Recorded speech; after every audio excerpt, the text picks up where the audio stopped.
거룩할 성은 아니고요. 이룰 성입니다. 인간적이지 거룩하진 않습니다. 하여간에 우리 김시영 목사님 또 이렇게 양상에서 설교할 수 있는 기회를 주셔서 너무나도 감사합니다. 잠깐 기도하고 시작하겠습니다. 아버지 하나님 감사합니다. 주의 종을 또 들어서 이곳에 말씀을 전하게 하고 증거하게 하시니 감사합니다. 아버지 오늘 입술을 통하여서 증거하는 말씀이 하나님의 말씀이 되게 하여 주옵소서. 인간의 생각은 내려놓게 하시고 온직 하나님께서 오늘 이 발산교회 성도님들 이곳에 있는 모든 성도님들께 아름다운 말씀 전할 수 있도록 주님 인도하여 주옵소서. 예수님의 이름으로 기도드리옵나이다. 아멘.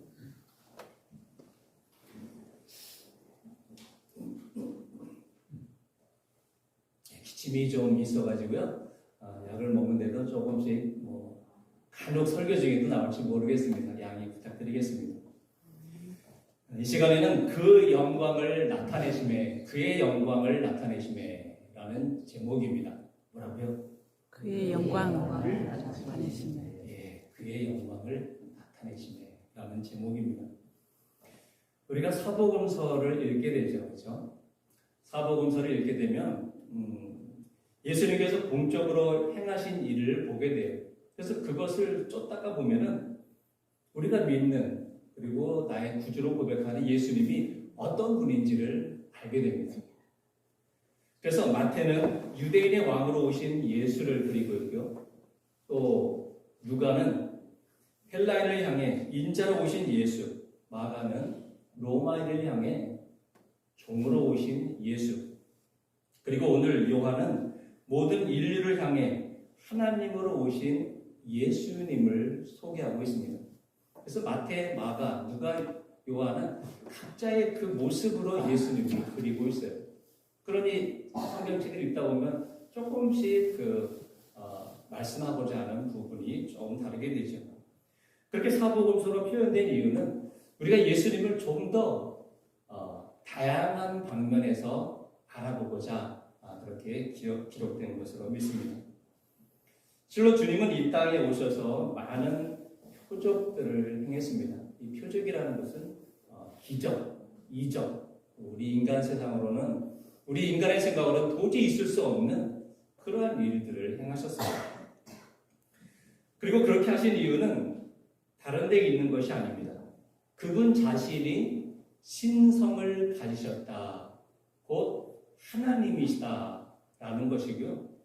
또 이 땅에 오신 목적, 곧 우리를 구원하시고자 함이었던 것을 목적으로 삼고 있어요. 원래 사람들은 표적을 좋아합니다. 우리 표적 좋아하죠, 그렇죠? TV에 보게 되면 이제 마술사가 마술을 부리기도 해요. 참 신기합니다. 그래서 윗동네에 무슨 일이 일어났더라 하면 귀를 기울이게 마련인데 표적이라 한다면 사람들이 우르르 몰려가게 되었어요. 그런데 중요한 것이 있습니다. 놀랍기도 하고 또 신기롭기만 한 이 표적은 그 사건 자체를 통해서 그 이적을 행하시는 주체가 누구인가, 그리고 그 이적 표적을 통해서 하나님이 하시고자 하는 말씀, 곧 예수님이 하시고자 하는 말씀이 무엇이냐라는 거예요. 그래서 표적을 표적으로만 보는 것이 아니라 진짜 그 이면에 역사하시는 하나님을 봐야 되고요. 그리고 그 표적이 우리에게, 오늘날 나에게, 우리 성도님들에게 이 발산교회에 어떤 말씀을 주시고자 하느냐, 우리는 거기에 초점을 두고 보아야 합니다. 그것이 우리가 가져야 할 사복음서에서 읽는 이 표적에 대한 내용을 살펴보아야 하는 것이에요. 만약 그렇지 못하고 표적에만 관심을 둔다면 보고도 보지 못하고 또 들어도 듣지 못하는 그러한 자가 될 것입니다. 그러니 표적 너머에 역사하시는 하나님의 손길을 느낄 수 있어야 하는 것, 그것이 너무나도 중요해요. 실로 오늘 읽은 요한복음에는 7 7가지 기적을 얘기하고 있어요. 어떤 기적들이냐면 오늘 본문에서처럼 포도주를 만든 기적, 그리고 왕의 신하의 아들을 고쳐준 기적, 그리고 베데스다 연못에 38년 된 병자를 고쳐준 기적, 그리고 오병이어의 기적, 예수님께서 물 위를 걸으신 기적, 또 나면서부터 소경된 자의 눈을 뜨게 해준 기적, 그리고 마지막으로 나사로를 살리신 기적입니다. 결국 이 모든 기적은 예수님이 메시아 되신다라는 것을 말씀하고 있고요. 그분은 우리의 구원자가 되시며 장차 구원의 주님으로 우리의 구원을 완성하실 분이다라는 것을 말씀하고 있는 거예요.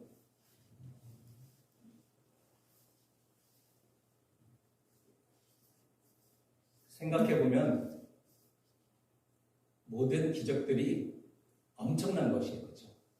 성경책으로 우리 눈으로 기록된 이 문자들을 우리가 눈으로 읽지만 생각해보면 이게 보통 일이 아닌 거예요. 하나하나.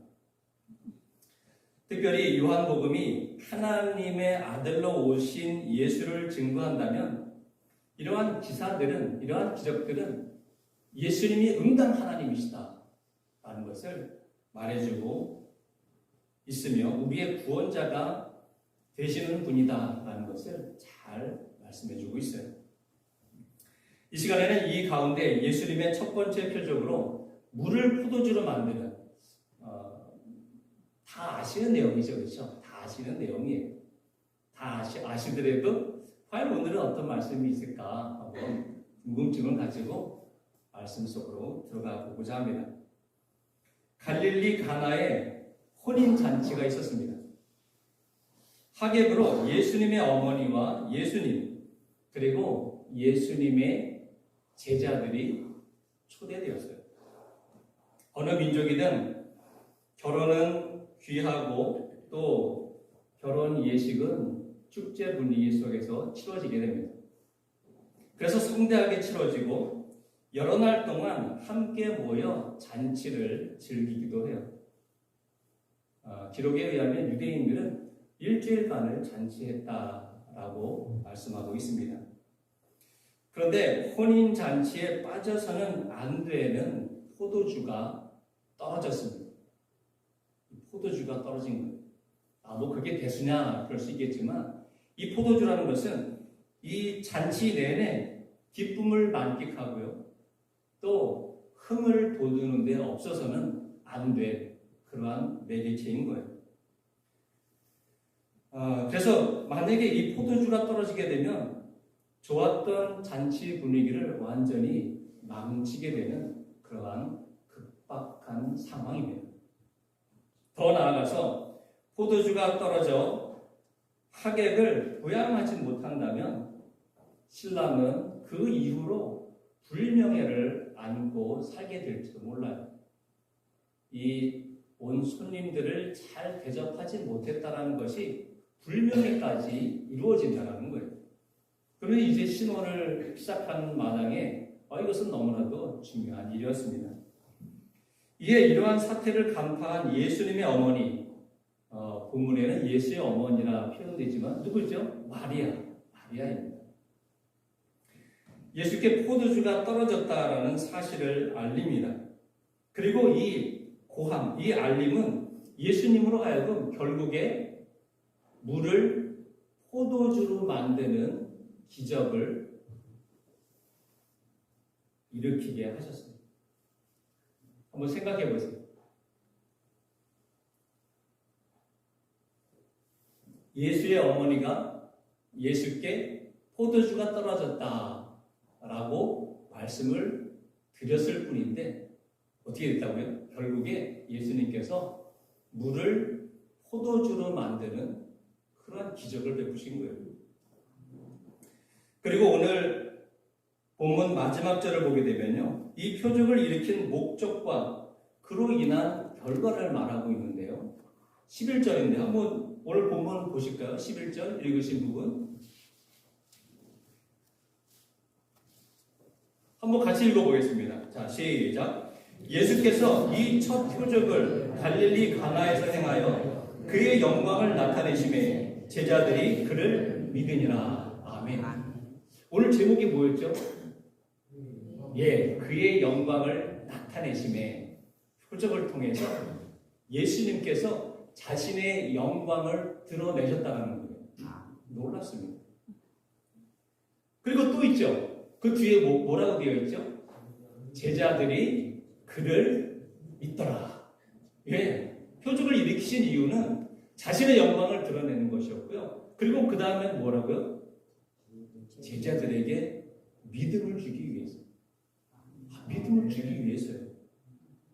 그래서 우리는 표적을 통해서 와 정말 놀랍네 여기에서만 그치는 것이 아니라 그것을 통해서 주님은 우리에게 더 큰 믿음을 주기를 원하시고 계시는 거예요. 이 세상 끝날까지 내가 너와 함께하리라 하는 그 말씀을 붙잡고 그 믿음 놓지 않고 끝까지 가게 할 수 있도록 이 표적을 우리에게 베풀어 주셨다는 거예요. 그래서 예수님의 신성과 그의 크신 능력을 공개적으로 드러내시고 또 이 표적을 통해서 제자들로 하여금 그분이 메시아다, 내가 메시아다. 그리고 그를 믿으면 구원이 이르게 된다는 것을 말씀하고 있습니다. 이 내용은 너무나도 유명한 구절이고요. 또 우리 성도님들 다 아시는 말씀이에요. 그렇다면 이제 서두의 말씀을 꺼낸 것 같이 오늘 이 말씀을 통해서 표적 가운데 우리가 깨달아야 할 것, 그것이 뭔가 살펴보게 되면 오늘 본문은 교회에 대해서 말씀하고 있어요. 조금 그렇죠? 어떻게 오늘 포도주가 물이 포도주가 됐는데 그것이 교회와 무슨 연관이 있을까라는 생각을 가질지 모르겠어요. 그런데 그것이 오늘 성경을 여러 가지로 해석할 수가 있어요. 어디에 요점을 가지느냐에 따라서 이렇게도 해석할 수 있고요. 저렇게도 해석할 수가 있습니다. 그래서 하나님의 말씀은 뭐라고요? 살아있고 생동력이 있는 것입니다. 어느 시대에 누가 읽더라도 거기에 맞춰서 해결책을 주시는 거예요. 그런 말씀인 줄로 믿습니다. 그래서 1세기가 넘는 유구한 믿음의 역사를 지켜오고 또 모든 상황을 이겨내시고 또 앞으로 계승하고 발전시켜 나가야 할 발산교회. 이제 이 호미곶을 향한 이제 발산교회를 쭉 보는데요. 갑자기 느닷없이 이 오른쪽에 커다란 교회가 보이는 거예요. 옛 영광을 머금은 채로. 아멘. 참 이게 지금이야 이제 성도님들 다 이 교회 이게 모든 게 다 그렇거든요. 이제 성도님들이 연로하시면서 그 새가 조금 기운 것 같긴 하지만 그래도 그 당시에 뭔가 이 늠름한 자태가 보여지는 거예요. 근데 우리의 육신은 쇠할지 몰라도 우리의 영은 어떻다고요? 주님 부르신 날까지 더욱더 강성하게 나가는 거예요. 그런 발산교회가 되시기를 주님의 이름으로 축원합니다. 아멘. 네, 아멘입니다. 그래서 발산교회가 어떤 모습으로 서야 할지 한번 살펴보는데요. 첫 번째로 보게 되면 예수님을 머리로 모셔야 합니다. 아멘. 너무 쉬운가요? 예수님을 머리로 모셔야 한다는 거예요. 예수님을 머리로 모시고 계시지요? 아멘. 네, 아멘입니다. 2절입니다. 한번 보실까요? 한번 띄워주시기 바라겠습니다. 2절. 네, 한번 2절입니다. 같이 읽겠습니다. 시작. 예수와 그 제자들도 본래의 청함을 받았더니 아멘. 예수님 어땠다고요? 초대된 거예요. 발산교회가 예수님을 어떻게 했다고요? 초대했죠. 초대했습니다. 와 계십니다. 지금 예배 중에 함께 하시는 거예요. 이 혼례가 이루어지고 있는 집은 예수님 어머니의 친척집이다라는 설이 있어요. 그런 설이라는 거예요. 그래서 그러니 예수의 어머니가 그곳에서 일하는 모습으로 오늘 본문을 읽게 되면 그곳에서 와서 이미 와서 예수님보다 먼저 와서 일하고 있는 모습처럼 그려져요. 짧은 내용이지만. 그러니 예수님을 초대한 일은 너무나도 자연스러운 일입니다. 예수님뿐만 아니라 이 혼례에는 많은 사람들이 축하객 또는 일꾼으로 모여 있어요. 요한은 이것을 증거하기라도 하듯 등장인물들을 나열하고 있습니다. 등장인물이라는 것은 무슨 드라마라든가 영화라든가 이걸 보게 되면 이제 등장인물들이 있잖아요. 그렇죠? 배우들이 많이 등장한다는 거예요. 그래서 보게 되면 예수의 어머니, 예수, 그의 제자들, 하인들, 연회장, 신랑 이런 것들을 기록하고 있어요. 그러면 대충 이 혼례의 규모가 제법 컸겠다라는 생각이 들게 됩니다. 그런데 본문을 잘 들여다보면 하객으로 초대되어 오신 예수님이 이들 등장인물들 가운데 조연이 아니라 엑스트라가 아니라 주연임을 암시하고 있다는 거예요. 뭐라고요? 주인공이다라는 것을 이 본문이 암시하고 있습니다.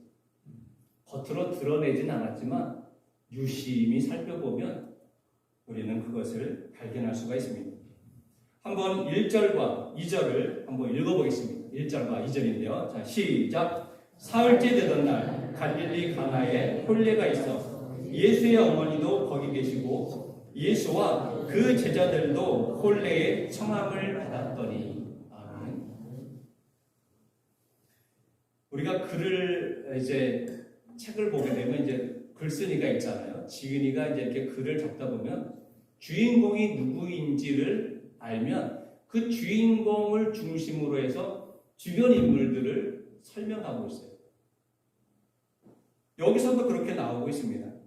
한번 보시면 예수님이 주연임을 암시하며 예수의 어머니가 누구라고요? 마리아. 그런데 마리아라는 이름이 안 나와 있죠. 예수의 어머니다라고 표현하고 있습니다. 또 제자들은 누가 있을까요? 베드로, 안드레, 빌립, 나다나엘과 같이 분명 제자들도 이름이 있거든요. 그런데 어떻게 표현되고 있어요? 그의 제자들. 그래요. 이 사람들은 완전히 조연이에요. 이름도 없어요. 이름이 안 나와요. 두 번째는요. 궁금하시죠? 계속해서 기도가 있어야 한다는 거죠. 3절입니다. 한번 같이 읽겠습니다. 3절. 자, 시작. 포도주가 떨어진지라 예수의 어머니가 예수에게 이르되 저들에게 포도주가 없다 하니. 아멘. 한창 잔치가 흥겨워져 가고 있는데 참으로 있어서는 안 될 문제가 발생했죠. 포도주가 떨어진 것입니다. 그러자 나선이가 있습니다. 이 일에 나선이가 있어요. 예수의 어머니. 그녀의 행동은 아주 단순했어요. 그죠? 그녀는 예수님께 이를 고했다라고 하고 있어요. 뭐라고 그러죠? 저들에게 포도주가 없다. 저들에게 포도주가 없다. 더 이상의 설명도 없어요. 포도주가 떨어졌으니 이 일을 어떻게 하지? 이 일을 어떻게 하지? 이런 것도 안 보여요. 너무 차분하지 않나요? 너무 차분하죠, 그렇죠? 이건 우리 성격에 지금 막 발을 동동 그럴 것 같은데 이 예수의 어머니는 예수께 딱 찾아가서 저들에게 포도주가 없다, 딱 그러는 거예요. 그녀는 스스로 이 문제를 처리하려 한 것이 아니고 연회장에게 이 사실을 알리고 양해해 주십시오. 지금 포도주가 떨어졌는데 한번 주변을 다 동원해서라도 다시 마련해 보겠습니다. 이런 게 아니었어요. 또 부모를 찾아가서 아니 지금 포도주가 떨어졌는데 이 일을 어떻게 합니까? 하고 발을 동동 구르지도 않았어요. 어떻게 했다고요? 예수께 고합니다. 저들에게 포도주가 없다. 우리 인생도 이처럼 급박할 때가 있습니다. 일이 터져서 어찌해야 할 바를 모르고 이 신경이 곤두설 때가 있어요. 교회는 더더욱 그렇습니다. 대내외적으로 많은 일들이 발생하고 때로는 그 일들이 교회를 곤경에 빠뜨리기도 해요. 그래서 교회가 혼란이 일어나고요. 둘로 갈라지기도 하고요. 이단이 들어오기도 하고요. 더 이상의 믿음을 계승시키지도 못하고 문을 닫는 경우도 생기는 거예요. 그런데 중요한 것은 본절이 이를 해결할 방법을 제시해 주고 있어요. 궁금하시죠? 이 문제를 해결할 방법을 제시해 주고 있다는 거예요. 포도주가 떨어진 것을 간파한 예수의 어머니는 주저없이 예수님께 저들에게 포도주가 없다. 우리 성도님들 한번 따라해 보실까요? 자, 시작. 저들에게 포도주가 없다. 누구에게? 누가요? 마리아가 예수님께. 이것이 문제 해결의 첫 단추를 띄우는 일입니다. 우리가 뭔가 시작할 때는 그 첫 단추를 띄워야 되잖아요. 그렇죠? 그래야 순차적으로 단추를 띄워서 옷을 입죠. 단추를 이렇게 끼워서도 안 되겠죠. 그렇죠? 잘 끼워야 됩니다. 그 첫 단추를 끼우는 게 바로 예수님께 고하는 거예요. 그렇습니다. 기도하는 거예요. 그것이 바로 기도하는 것이에요.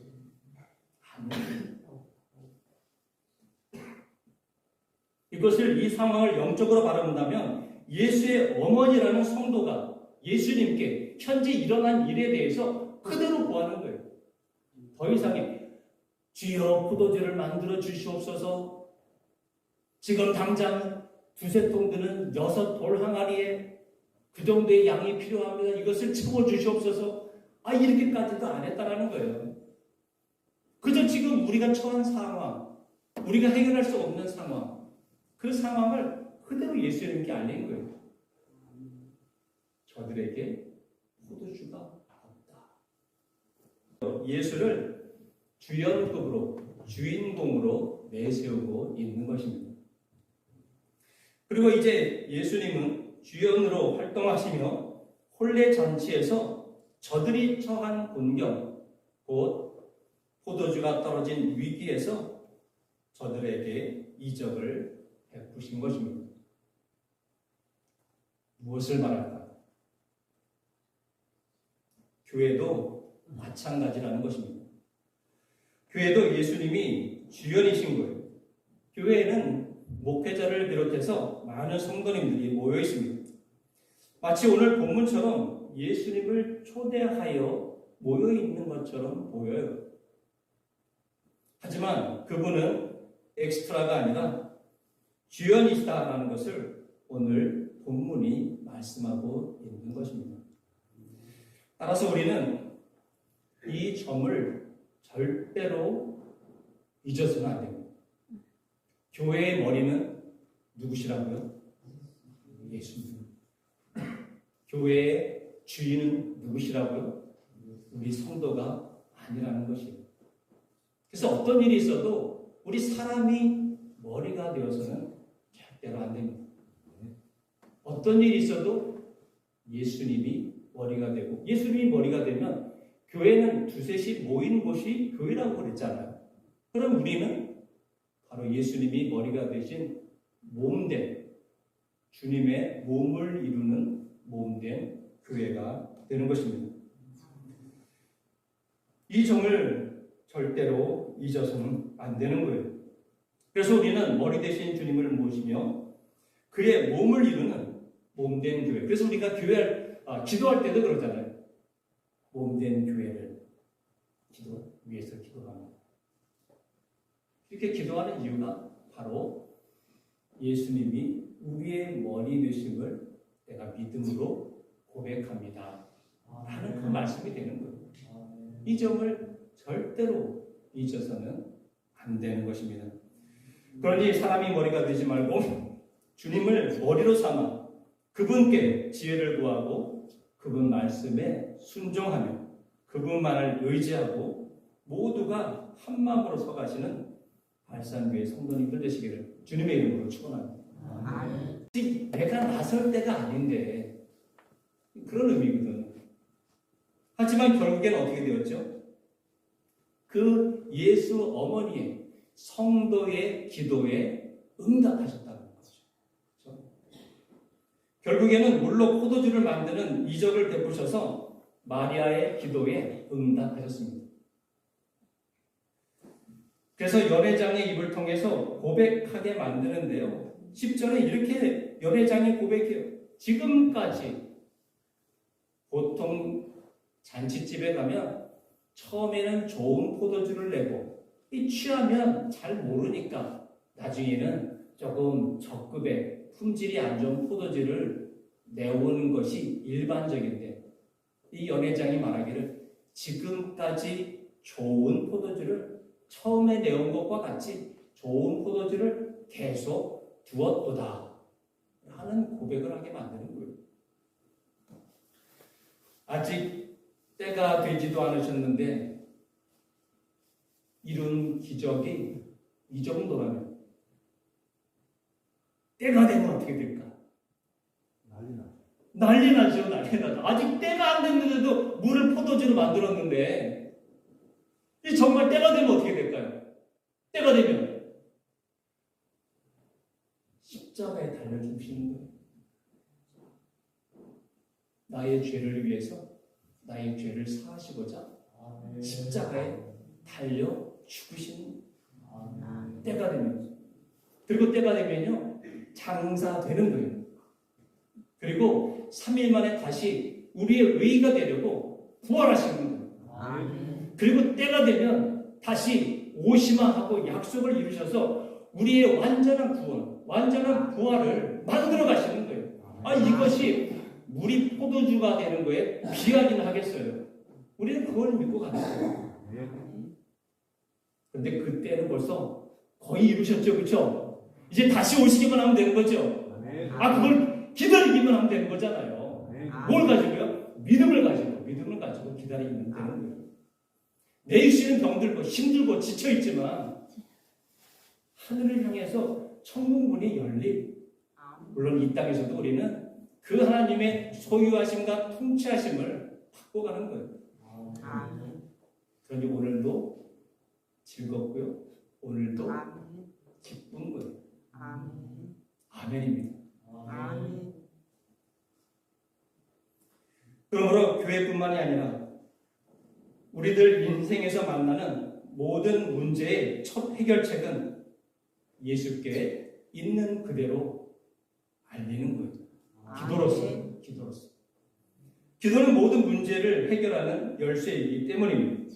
기도는 하나님의 마음을 움직이고 보좌를 움직이는 매개체가 되기 때문입니다. 그러므로 발산교회가 수많은 역경과 또 고비와 공경 가운데서도 믿음을 계승하고 이어올 수 있었던 것, 그것은 다른 데 있는 것이 아닙니다. 예수를 머리로 여기셨고요. 그리고 문제가 있을 때마다, 곤경이 닥쳐올 때마다 기도로서 무릎을 꿇은 것입니다. 우리 성도님들을 그런 면에서 이 성도님들 얼굴을 보니까는요, 빛이 흐릅니다. 얼굴에 성령으로 충만한 그 빛이 보여요. 주님이 참으로 기뻐하실 우리 성도님들 분명합니다. 그것이 분명히 앞에서 보니까 더 잘 보이죠, 그렇죠? 그래서 이러한 것들은 또한 선진들의 눈물의 기도와 정성이 있어 왔기 때문이다라는 것을 알 수 있어야 됩니다.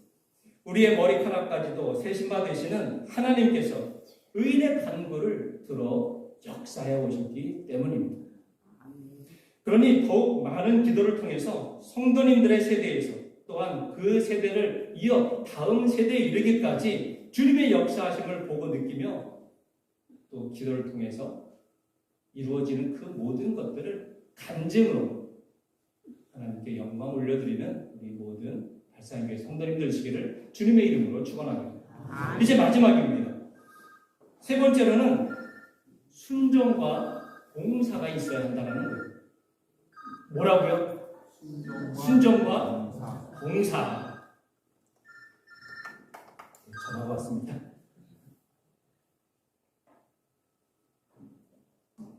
5절에서 8절인데요.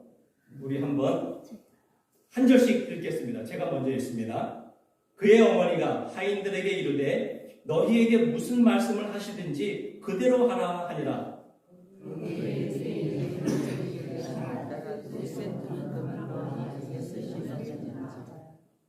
예수께서 그들에게 이르시되 항아리에 물을 채우라 하신즉 아귀까지 채우니 이제는 그것도 연회장에게 갖다 주라 하시매 갖다 주었더니 아멘. 아멘. 아직 이렇다 할 예수님의 반응이 없는 상황인데 그의 어머니는 예수님 아무런 반응도 보이지 않는데요. 예수의 어머니는 하인들에게 이르기를 무슨 말씀을 하시든지 그대로 하라라는 거예요. 우리가 기도할 때 뭐라고요? 응답하신 것을 감사함으로 다 들어주실 거라는 것을 감사함으로 고백하고 기도하라잖아요. 그렇죠? 지금 예수의 어머니가 이런 모습으로 서 있는 거예요. 무슨 말씀을 하시든지 그대로 하라.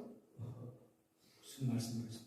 이 말을 들은 하인들은 예수님이 말씀하시자 두세 통 드는 물 항아리 6개의 물을 아귀까지 채워줍니다. 그리고 이제는 떠서 연회장에게 갖다 주라 하니 그대로 가져다 주는 거예요. 어떤 모습이 보이시나요? 이 하인들의 모습을 한번 우리 머릿속으로 그려보면 어떤 모습이 그려지나요?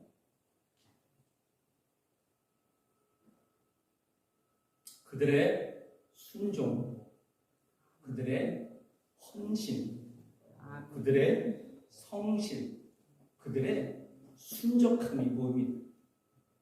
이 짧은 글인데요. 오늘 본문에서 짧은 글인데 이것을 우리가 막 머릿속으로 상상하면서 그 장면을 이렇게 돌아보게 되면요. 야, 이 예수의 어머니도 굉장한 믿음이지만 이 하인도 참 굉장하다. 어떻게 토 하나 안 달고 그대로 따라 행하냐는 말이에요. 이와 대칭되는 모습이 있죠. 요즘 세상에 많이 회자되는 MZ세대. 성도님들 MZ세대라는 거 아시죠? 그렇죠? 요즘 젊은이들이 버릇이 없잖아요. 그렇죠? 이러면 안 되죠. 버릇이 없기보다도 그들이 특징이 하나 있어요. 그들의 특징을 한마디로 말한다면 왜요? 라고 반문한다는 거예요. 왜요? 무슨 말씀을 하시든지 그대로 해라. 왜요? 두세 통 드는 돌 항아리에 물을 채워라. 왜요? 자, 그 채운 물 이제는 연회장에게 가져다 줘라. 아니 왜요? 이 물 어쩌라고요? 하인들은 어땠다고요? 안 그랬다. 그냥 묵묵히 하는 거예요. 묵묵히. 불쾌한 감정을 하는 것이 아니고 속에서 우라가 치면서 참고 하는 것이 아니고 그냥 그대로 순작하게 나가는 거예요. 그것이 진짜 참된 믿음이거든요.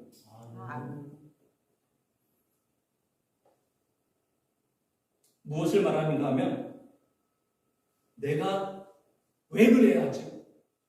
내가 왜 그래야 됩니까?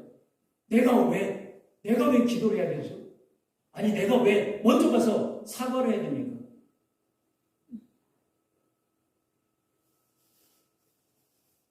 이런 것들이 교회에서 계속해서 일어나고 있다는 건데 오늘 본문에서는 그 모습이 안 보인다는 거예요. 때로는 이치에 맞지 않는데 왜 하냐라는 것입니다. 진짜 이 마지막 가득 채운 물 항아리를 떠서 이제 연회장에게 갖다 주라는 것인데 지금 그들이 필요한 건 뭐라고요? 포도주가 필요한데 물을 갖다 주라는 거예요. 그러면 만약에 요즘 그 MZ세대라면 아니 물 먹이려는 것입니까? 물 먹이려는 거예요? 그런데 사실 물 먹이는 일이 맞아요. 아니, 물 갖다 줬으니까. 아니, 물 먹이는 일이에요, 이게. 이게 믿음이 없으면 물 먹이는 일이에요. 상식을 가지고 있는, 상식을 가지고 이야기하는 사람들에게는 물 먹이는 일로밖에 볼 수가 없어요. 하지만 하인들은 어떠한 불평, 불만 없이 말씀대로 즉각 순종하고요. 그리고 헌신을 다하고 봉사를 다하는 거예요. 돌 항아리 이 2-3통 든다고 했는데요. 이것을 오늘날 이 부피가 어느 정도 되느냐 보게 되면 대략 75리터에서 113리터가 된다고 해요. 그러면 3다수 물 있잖아요. 그게 2리터잖아요. 그럼 이게 50병 정도 되는 거예요. 그거를 돌 항아리에 채우는데 6개의 돌 항아리. 그때 뭐 수돗물이 있어가지고 뭐 콸콸 틀어서 뭐 하는 것이 아니겠죠. 도대체 지금 포도주가 떨어졌다는데 왜 돌 항아리에 갖다가 물을 부으라는 것인지, 그것도 힘들게 어디서 떠오라는 건지, 뭐 막 이런 그런 생각을 할 수 있을 것 같은데 한마디도 없어요. 그것도 아기까지 가득 성실하게 채웁니다. 그들의 모습을 볼 때 순적하다라는 말이 떠오르게 됩니다. 참으로 순종과 봉사가 그들의 행동에서 그대로 드러나고 있는 그런 모습입니다. 사무엘이 사울 왕에게 이렇게 말씀합니다. 순종이 제사보다 낫다. 아멘. 예, 순종이 제사보다 낫대요. 조금 과장돼서 표현한다면요, 제사를 드리는 것, 예전에 구약의 제사를 드리는 것은 오늘날로 말하면 예배 드리는 것과 같다고 볼 수 있거든요. 무슨냐면 예배 드리는 것보다 말씀에 순종하는 것이 더 낫다라는 거. 믿으십니까? 그렇다고 예배 빠지라는 말씀이 아니고요. 그만큼 순종이 중요하다는 거예요.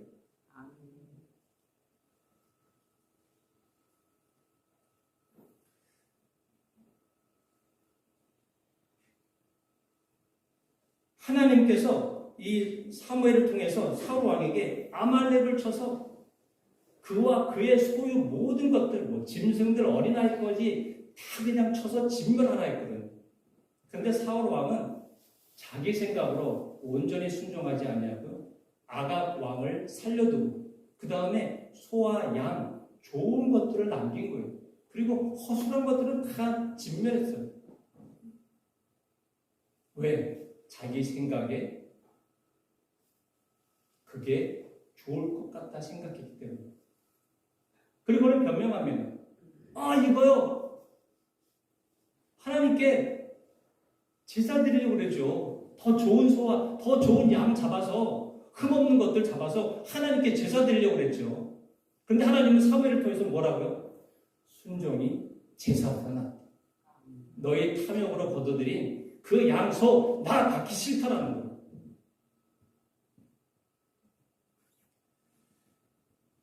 하나님이 정말로 기뻐하시는 것은 순종이다 라는 것입니다. 말씀을 청종하고 그 말씀대로 행하는 것, 이것이야말로 오늘날 교회가 가져야 할 그러한 모습이자 태도입니다. 하인들의 순종이 돋보이는 이유가 무엇일까 보게 되면 그것은 바로 그들의 믿음이었습니다. 하인들에게는 믿음이 있었다. 사무엘상 15장 23절인데요. 한번 띄울 수 있나요?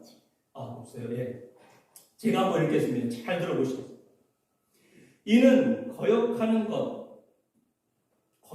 것은 점치는 죄와 같고 완고한 것은 사신 우상에게 절하는 죄와 같음이라. 불순종하는 것, 거역하는 것은요, 점치는 죄와 같고, 그 다음에 마음을 완악하게 하는 것, 말씀을 이해하지 않고 순종하지 않고 그냥 나는 버티고 있는 것, 이것은 우상에게 절하는 것과 마찬가지다라는 거예요. 아니, 순종하지 않는다고 해서, 아니, 잠깐 순종하지 않았다고 해서 어떻게 점치는 죄와 그거를 동일하게 봅니까? 말씀에 잠깐 순종하지 않았다고 어떻게 내가 우상에게 절했다고, 우상을 섬겼다고 나를 그렇게 몰아가시는 거예요 라고 말할 수 있겠지만요, 이것을 좀 더 깊숙이 생각하게 되면 점을 치는 이유가 뭐죠? 우리가 믿는 하나님을 의지하지 않는 거예요. 우상을 섬기는 이유가 뭐죠? 눈에 보이기 때문에. 그것은 다른 바가 아닌 하나님이 없는 무신론자와 동일한 것입니다. 하나님이 없으니 점을 치고 우상을 섬기는 일에 있어서 똑같은 거예요. 이에 비한다면 이 하인들은 하나님의 살아계심을, 그래서 그들의 믿음을 보인 것이며 하나님을 인정한 것입니다.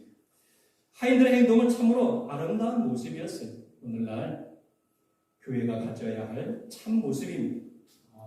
그리고 그럴 때 어떤 일이 일어나냐면요, 말씀에 순종하니 기적이 일어나는 거예요. 문제가 해결되는 것입니다. 그리고 모두가 한마디씩 하는 거예요. 이 물로 된 포도주를 맛보고 이것이 어디에서 났는지는 모르지만 여전히 좋은 것을 두었도다 라고 칭송하게 만드는 것입니다. 연회장은 몰랐지만 하인들은 어떻죠? 이걸 다 알고 있죠, 그렇죠? 그러면 무엇이냐면 말씀에 순종하고 말씀대로 행하고 헌신하며 봉사하는 자들은 하나님이 행하시는 기적을 볼 수 있다는 거예요. 그것을 경험할 수 있다는 거예요. 그것을 통해서 더욱 내 믿음을 견고하게 세울 수 있는 것입니다. 그 감격, 이 감격을 온전히 누릴 수 있는 자들은 바로 그 하인들과 어머니 되시는 예수의 어머니 마리아였습니다. 순종을 통해서 하나님의 일하심을 경험하는, 그리고 그 기적의 현장을 친히 누리시는 발상교회 성도님들 되시기를 주님의 이름으로 축원합니다. 이제 말씀을 맺겠습니다. 교회가 새삼 새로워야 하는 것은 아닙니다. 다시 처음으로 돌아가는 거예요. 처음으로 돌아가는 거예요. 너무 기초라서 무시할 것이 아니에요. 처음에 보였죠? 예수를 머리로, 끊임없는 기도, 또 순종과 봉사. 너무 우리가 잘 알고 있는 거거든요. 근데 바로 이것이 위에 다시 기초를 세워나갈 때 발상교회는 앞으로의 무한한 믿음의 방주가 될 것이고요. 이 세상에 빛을 발하는 그런 살아있는 하나님께서 역사하시는 교회가 될 줄로 믿습니다. 아멘. 기도하겠습니다.